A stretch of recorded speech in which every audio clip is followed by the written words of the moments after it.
নমস্কার, আমি উদয় আর আপনারা দেখছেন উদয় কিচেন। তো উদয় কিচেনে আজকে আরও একটা সুন্দর রেসিপি নিয়ে আমি আপনাদের সামনে হাজির হয়েছি। তো আজকের আমার রেসিপি হবে আলু ভেন্ডির রসা। তো এই আলু ভেন্ডির রসা করার জন্য আমি এখানে মশলাগুলোকে ভালোভাবে কষিয়ে নিচ্ছি। এখানে মশলার মধ্যে আমি দিয়েছি আদা, রসুন, পেঁয়াজ, এগুলো সব পেস্ট করে নিয়েছি। তো মশলাগুলো আমার ভালো মতো কষানো হয়ে এসেছে। তো এখন আমি এখানে শুকনো লঙ্কার গুঁড়ো দেব পরিমাণ মতো।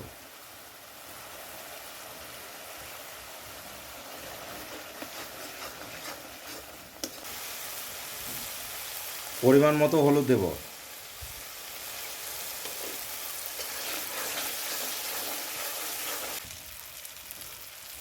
পরিমাণ মতো জিরের গুঁড়ো দিয়ে দেব।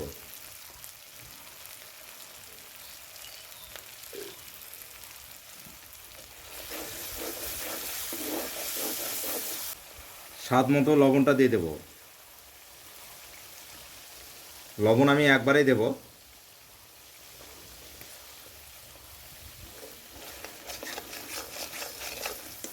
এখন এই সমস্ত মশলাগুলোকে আরেকটু ভালোভাবে কষিয়ে নেব।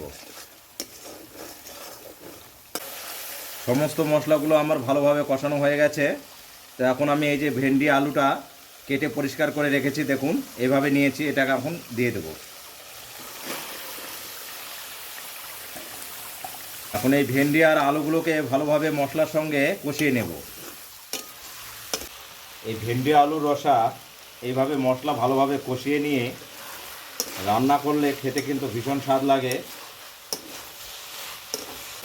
ভেন্ডি আলুগুলো আমার ভালোভাবে মশলার সঙ্গে কষানো হয়ে গেছে। এখন আমি পরিমাণ মতো জল দেব।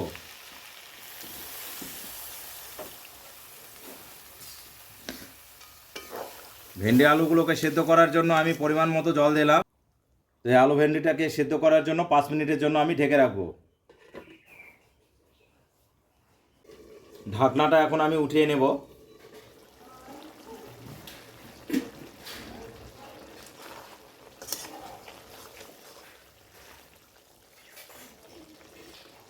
আলু এবং ভেন্ডিগুলো আমার ভালো মতো সেদ্ধ হয়ে গেছে। তো এখন আমি আর একটু কষিয়ে নেব। আর এই আলু ভেন্ডির রসাটা হবে আমার একদম গা মাখা। তো যার জন্য আমি আর একটু পরিমাণ মতো জল আমি পরে দিয়ে দেব। ভেন্ডি আলুগুলো আমার ভালোভাবে কষানো হয়ে গেছে। তো এখন আমি যেরকম পরিমাণে গ্রেভি রাখবো সেই হিসাবে আমি আর একটু জল অ্যাড করব।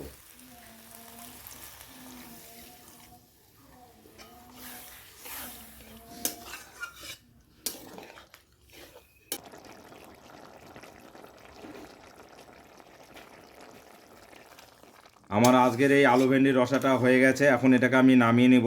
আমি গ্রেভিটা এরকমই রাখবো, নামানোর পর আর একটু টেনে যাবে। তো এখন আমি এই আলু ভেন্ডির রসাটাকে নামিয়ে নেব। ফাইনালি বন্ধুরা, আজকের আমার এই আলু ভেন্ডির রসা কমপ্লিট হয়েছে। দেখুন আমি এখানে নামিয়ে নিয়েছি, কত সুন্দর হয়েছে।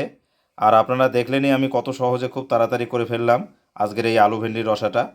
আর আলু ভেন্ডির রসা এইভাবে তৈরি করে নিলে খেতে কিন্তু ভীষণ ভালো লাগে। তো আজকের আমার এই রেসিপিটা যদি আপনাদের ভালো লেগে থাকে তাহলে অবশ্যই আমার পাশে থাকবেন। তো বন্ধুরা, আবার দেখা হবে কোনো একটা নতুন রেসিপি নিয়ে। ভালো থাকবেন সকলেই।